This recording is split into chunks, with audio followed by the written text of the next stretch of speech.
আপনারা দেখেছেন এই জামাত নির্বাচনকে বানচাল করার জন্য কত ধরনের কত বাহানা করেছে।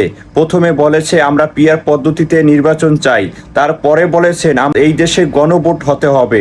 আসলে এই গণভোট যদি আলাদাভাবে করতে চায় তাহলে দেশের ৩,০০০ কোটি টাকা ব্যয় করে এই গণভোট করতে হবে।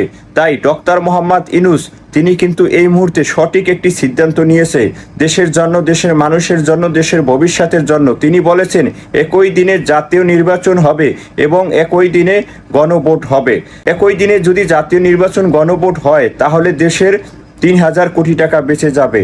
অতএব এই ৩,০০০ কোটি টাকা সাধারণ জনগণের টাকা, এটি কোনো ব্যক্তির টাকা না, জামাত শিবিরের ব্যক্তিগত টাকা না।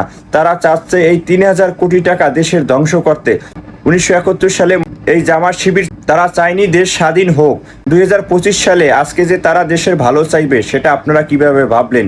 এই জামাত শিবিরের দ্বারা দেশের ভালো কোনোভাবেই কামনা করা যায় না।